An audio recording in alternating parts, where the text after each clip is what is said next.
Assalamualaikum warahmatullahi wabarakatuh.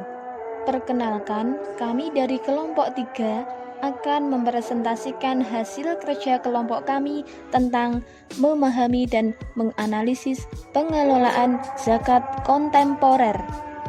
Saya, Binti Nurul Khairiyah sebagai moderator, Izzah Sabrina Bilbi sebagai penyaji pertama, Ira Nurrahmah sebagai penyaji kedua, dan Atta Ania Insyira Fatma sebagai penyaji ketiga.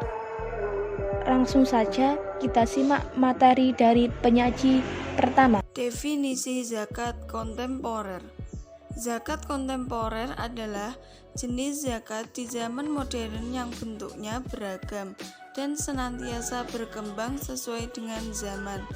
Contoh zakat kontemporer yaitu zakat perusahaan, zakat profesi, zakat hasil bumi, dan semacamnya. Jenis zakat hasil kontemporer. Dalam istilah fikih, zakat dibedakan menjadi dua, yaitu zakat an-nafs atau bisa disebut dengan zakat jiwa atau zakat fitrah, dan zakat mal atau bisa disebut zakat harta. Zakat fitrah adalah zakat atau sedekah jiwa. Istilah itu diambil dari kata fitrah yang merupakan asal dari kejadian.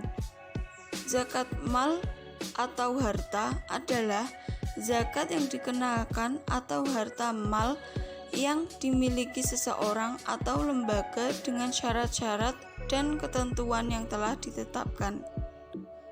Kategori harta yang dikenai zakat ada 5, yaitu yang pertama emas, perak, dan uang. Yang kedua yaitu perdagangan dan perusahaan. Yang ketiga yaitu hasil pertanian, hasil perkebunan, dan hasil perikanan. Yang keempat yaitu hasil pertambangan dan hasil peternakan. Dan yang terakhir yaitu hasil pendapatan dan jasa rikas. Batas nisab dan besar zakat bagi zakat kontemporer. Secara umum, ada dua pendekatan dalam menentukan jenis-jenis yang wajib dizakati, yaitu pendekatan global atau ijmali, segala macam harta yang dimiliki dan telah memenuhi persyaratan zakat, dan pendekatan terurai atau tafsili, menjelaskan jenis-jenis harta tertentu yang telah memenuhi persyaratan zakat yang wajib dikeluarkan zakatnya. Inilah yang dimaksud sumber zakat kontemporer yang menurut para ulama ketentuan batas nisab dan besar zakat yang harus dikeluarkannya dapat ditetapkan berdasarkan cara atau qiyas sebagai salah satu dalil syar'i. Contoh zakat kontemporer. Berikut ketentuan nisab dan kadar zakat yang dikeluarkannya. Yang pertama yaitu tumbuh-tumbuhan yang terdiri dari biji-bijian meliputi jagung, kacang, kedelai, dan tanaman hias yang meliputi anggrek dan segala jenis bunga-bungaan. Selanjutnya rerumputan yang meliputi rumput hias, ebi, bambu, dan lain-lain. Dan sayur-sayuran yang meliputi bawang, wortel, dan cabai. Ketentuan nisab, kadar zakat, dan waktu mengeluarkannya sama dengan zakat padi, yaitu 1.323,132 kg. Kadar zakatnya 5-10% dan waktu mengeluarkannya setiap panen. Yang kedua yaitu logam mulia selain emas dan perak, seperti intan, berlian, dan lain-lain. Ketentuan nisab, kadar zakat, dan waktu mengeluarkannya sama dengan zakat emas murni, yaitu 77,58 gram. Kadar zakatnya 2,5% dan waktu mengeluarkannya itu 1 tahun. Dan tidak wajib dikeluarkan zakatnya apabila logam mulia tersebut dipergunakan untuk perhiasan sehari-hari. Yang ketiga yaitu perusahaan, perdagangan, pendapatan, dan jasa. Perusahaan yang meliputi industri, usaha perhotelan, restoran, dan lain-lain. Perdagangan yang meliputi import atau ekspor, kontraktor, ril, penerbitan, swalayan, supermarket, dan lain sebagainya. Kemudian jasa konsultan yang meliputi notaris, komisioner, travel biro, salon, perbengkelan, dokter, dan lain sebagainya.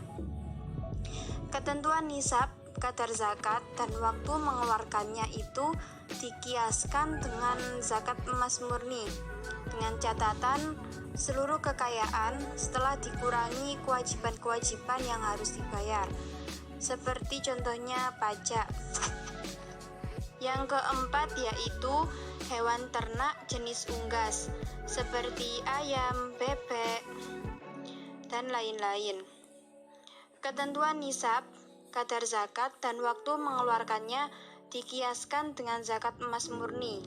Karena itu, ketentuan nisab pada hewan jenis unggas ini tidak ditetapkan berdasarkan jumlah ekor seperti pada unta, lembu, dan kambing. Harta terpendam, rikas, dan barang tambang atau yang biasa dinamakan ma'adin. Menurut mazhab Hanafi, wajib mengeluarkan zakatnya sebesar 20%, baik yang telah maupun belum mencapai nisab.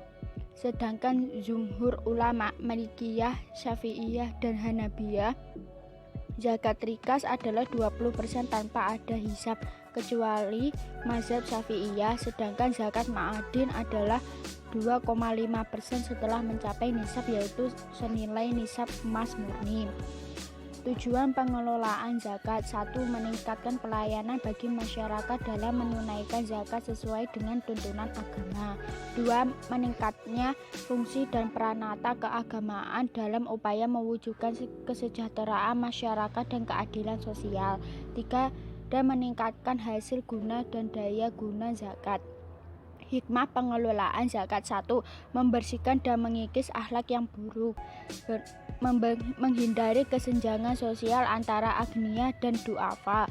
2. Alat pembersih harta dan penjagaan dari ketamakan orang jahat. Ungkapan rasa syukur atas nikmat yang Allah Subhanahu wa Ta'ala berikan. 3. Dukungan moral kepada orang yang baru masuk Islam dan menambah pendapatan negara untuk proyek-proyek yang berguna bagi umat. Demikian presentasi dari kelompok kami. Saya selaku moderator mewakili rekan saya. Mohon maaf bila ada kesalahan baik disengaja maupun tidak disengaja. Sekian, terima kasih. Wassalamualaikum warahmatullahi wabarakatuh.